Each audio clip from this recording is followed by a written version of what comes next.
C'est l'univers des idées, initiatives et du profit qui vous accueille encore cette semaine. Bonsoir à tous, mesdames et messieurs. Ici, c'est Yabara, l'émission qui vous prouve qu'il y a du bara, il y a du travail en Côte d'Ivoire pour ceux qui veulent entreprendre. Aujourd'hui, rencontre avec une couturière reconvertie avec succès et une femme d'affaires à la tête de plusieurs entreprises. Comme chaque samedi, nous vous proposerons des tips et opportunités d'emploi à saisir absolument. Bienvenue à tous, cette émission, on en profite ensemble.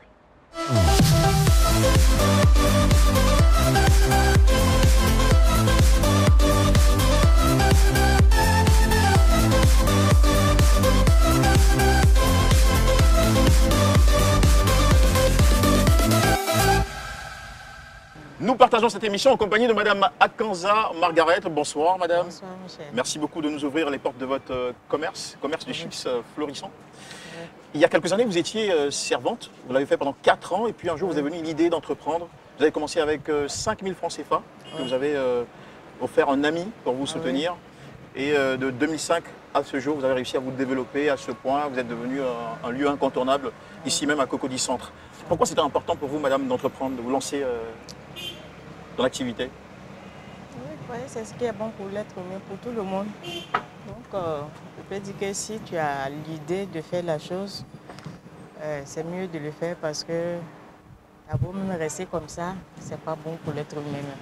Donc, il ne faut pas être fainéante aussi, il faut être courageux, il faut entreprendre, il faut essayer de faire un peu de tout ce qui sourit pour toi. Bon, tu continues ta chose, quoi.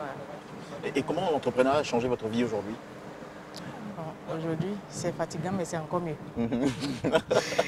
C'est fatigant, mais c'est encore mieux. C'est pour dire que toute chose, en tout cas, c'est pas facile. C'est pas facile. Même petit, c'est fatigant. Quand ça devient encore énorme aussi, c'est fatigant. Mais par la grâce de Dieu, il m'accorde la force, j'arrive à faire ce qu'il va faire. Vous avez aujourd'hui beaucoup plus de clients, vous arrivez à prendre soin de votre famille plus facilement. Oui. Ça, je l'ai dit haut et fort. Ça va. Ça va. Aujourd'hui, ça va. Hein. C'est difficile. C'est difficile, mais ça va. Ça va. Il faut avoir le courage. Tout à fait.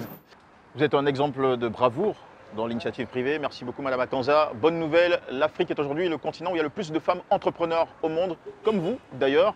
Et avec fierté, nous sommes allés à la rencontre, nos équipes, de Madame Badjé. C'était une petite couturière qui est aujourd'hui devenue, par la force de l'ambition, une grande coiffeuse.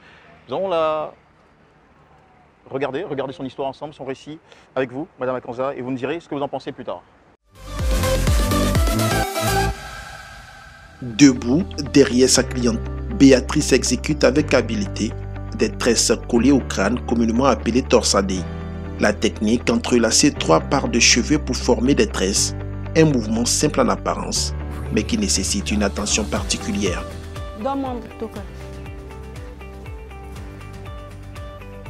Faut pas serrer les nattes là. Les nattes là, faut pas serrer, faut relâcher. Tu vois la façon que je fais pour moi. Nous sommes à Cocody Riviera dans le salon de coiffure de Béatrice Badjé. Cet entrepreneur de 35 ans vit aujourd'hui sa passion transformée en business. Mais rien ne le présageait. J'étais dans la couture, je ne me sentais pas. Je n'avais pas l'amour. C'était un peu dur à apprendre. Ça ne passait pas, quoi. J'apprenais malgré moi-même. J'étais dedans malgré moi. J'ai fait 3 ans même dedans, mais ça ne même pas fait simple en anglais. Quand tu aimes quelque chose, même si on dit qu'il y a danger là-bas, là, tu vas tout faire pour rentrer. Les gens me demandaient pourquoi tu peux abandonner la couture pour aller dans la coiffure. La coiffure, il n'y a rien. Il y a beaucoup de femmes qui font la coiffure. Donc pourquoi abandonner la couture, aller dans la coiffure? Je dis non, c'est une question d'amour. L'histoire de Béatrice, comme celle de nombreuses femmes entrepreneurs, est le plus souvent confrontée à la problématique d'accès au financement. Grâce à un prêt de l'agence Emploi Jeune d'un montant de 700 000 francs CFA, Béatrice ouvre une seconde boutique dans le quartier d'Angré. Cet après-midi, elle s'y rend car c'est jour de compte de la semaine écoulée.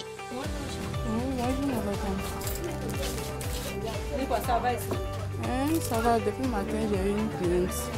Il y a des produits de nappe de cheveux qui sont ici.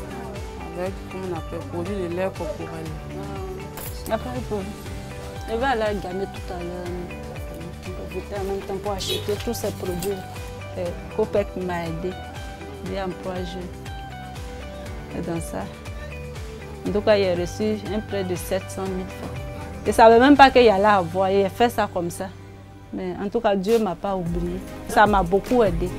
Le financement acquis, Béatrice double son personnel et son chiffre d'affaires qui passe respectivement de 2 à 4 employés et de 200 à 400 000 francs CFA le mois. Pour s'assurer d'une bonne marge, notre chef d'entreprise s'occupe personnellement de l'approvisionnement de ces 2 salons. 2 fois dans le mois, elle se rend ici à Djamé, chez ce grossiste.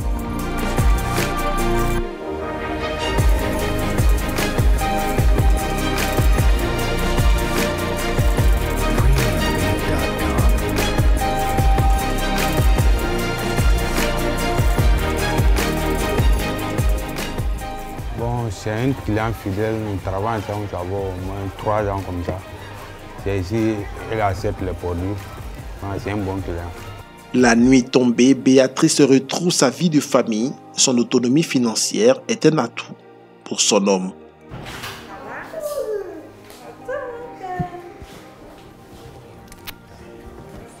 Bonsoir chérie, bonne arrivée. C'est un ouf de soulagement en tant qu'homme avoir une femme battante. C'est vrai, dans les débuts, c'était un peu difficile. Quand elle commençait, je disais, je n'étais pas content. À tout moment, elle était partie, elle était tout le temps partie. Donc, à un moment, j'ai compris que vraiment, depuis même, elle s'est donnée à la chose. Ça amortit beaucoup de choses, même au sein de notre couple. La chose la plus charmante qu'une femme peut avoir est la confiance, a déclaré la star américaine Beyoncé. Pour Béatrice, cette confiance reste la base de tout projet entrepreneurial. Et voilà, Madame Badjé, une histoire, un récit. Qu'est-ce que cela vous inspire pour vous qui êtes femme et entrepreneur? En tout cas, je loue son courage. Je loue son courage et je lui dis encore bravo, qu'elle continue et que les autres sachent que si on s'assoit, on ne va rien avoir.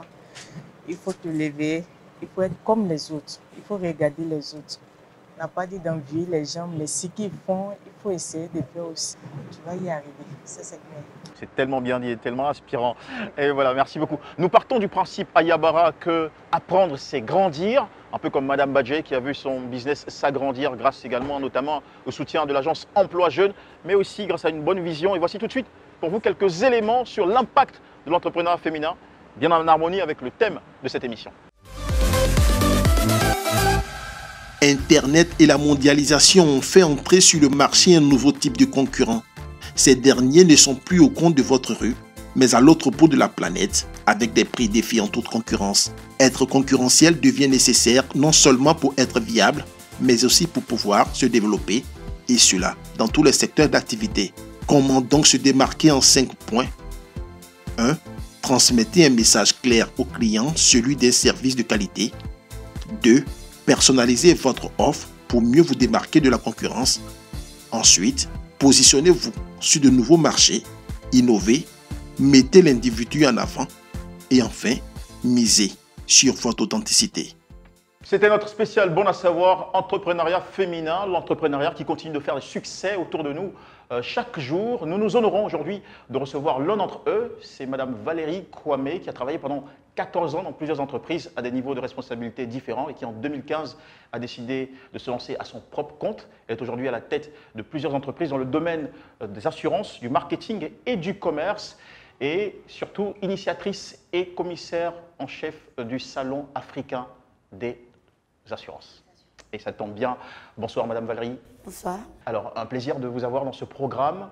Vous avez une histoire qui nous inspire.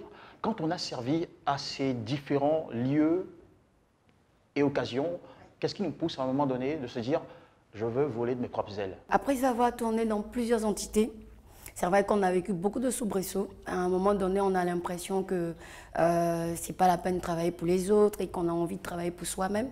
Mais au-delà, on se dit on a de la valeur et qu'on peut essayer d'être des exemples pour les autres. Donc, séparons-nous de ce qui s'est passé, je veux dire, de vie professionnelle. Mettons-nous dans, je veux dire, l'action entrepreneuriale et on se jette et puis on voit la suite après. Et depuis que vous vous y êtes lancé, vous avez aujourd'hui des satisfactions. Quel est votre bilan d'évolution ? Je me dis, je suis encore au début parce que j'ai beaucoup à faire.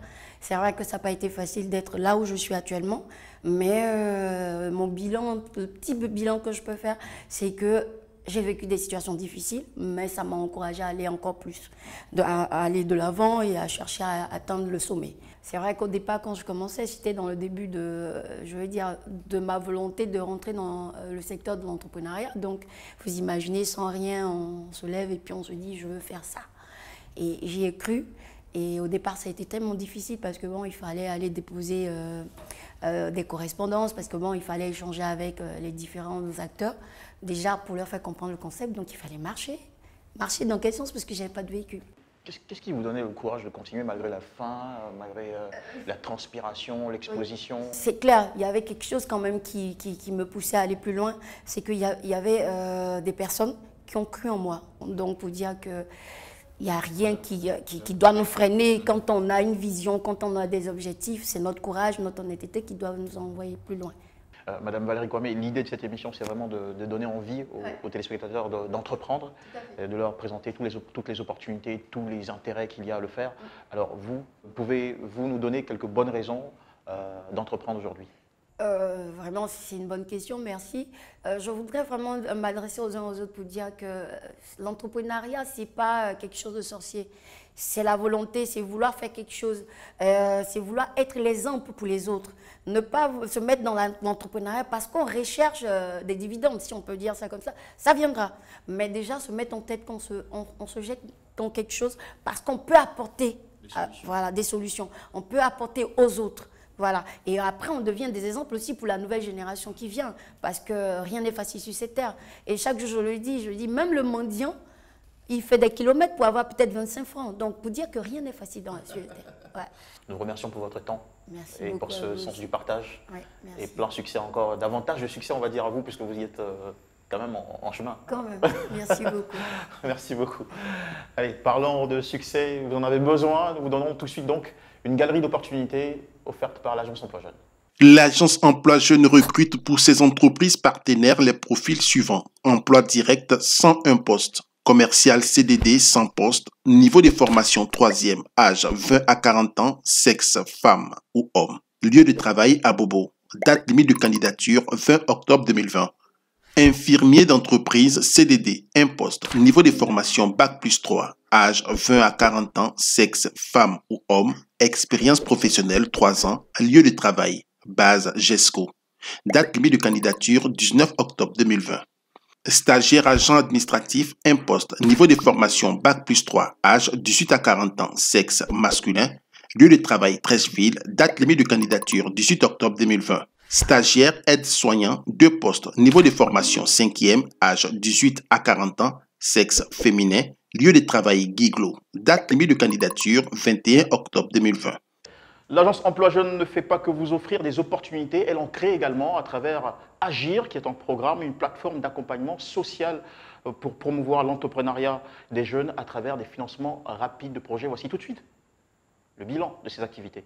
Aujourd'hui, parlons du programme Entrepreneuriat des jeunes à travers le financement de projets. Le programme Entrepreneuriat des jeunes comprend 3 composantes. Le financement des activités génératrices de revenus, dont les actions les plus visibles s'inscrivent dans les opérations Agir pour les jeunes. Il concerne les projets des jeunes dont les besoins de financement sont compris entre 100 000 francs CFA et 1 million de francs CFA. Le financement de micro et petites entreprises, ce sont les projets de jeunes dont le financement est compris entre 1 million de francs CFA et 5 millions de francs CFA. Enfin, le financement des projets structurants, dont le budget de financement est compris entre 5 millions de francs CFA et 50 millions de francs CFA. Pour la période 2012-2019, ce sont 70 166 jeunes, dont l'âge varie entre 18 et 40 ans, qui ont bénéficié d'un montant global de 47 866 625 460 francs CFA du programme Entrepreneuriat. Le montant emprunté est remboursable. Le programme Entrepreneuriat est disponible dans les guichets emploi de l'Agence Emploi Jeune et sur la plateforme du Bureau de coordination des programmes emploi. Et voilà qui nous amène au terme de cette émission. Nous remercions hautement Madame Valérie Kwame pour l'hospitalité de son entreprise Horasu Group. Merci également à vous, Mesdames et Messieurs, de nous avoir suivis avec autant d'intérêt. Gardez bien en tête cette assertion. Celui qui épargne sans investir reste toujours un homme pauvre. Retrouvez-nous sur notre page Facebook Yabara et surtout ne ratez pas le prochain numéro, la semaine prochaine, d'autres histoires d'entrepreneurs inspirantes et touchantes, instructives à suivre ici même sur RTI 1. Très bonne fin de semaine à tous et à toutes. Ça a été un plaisir.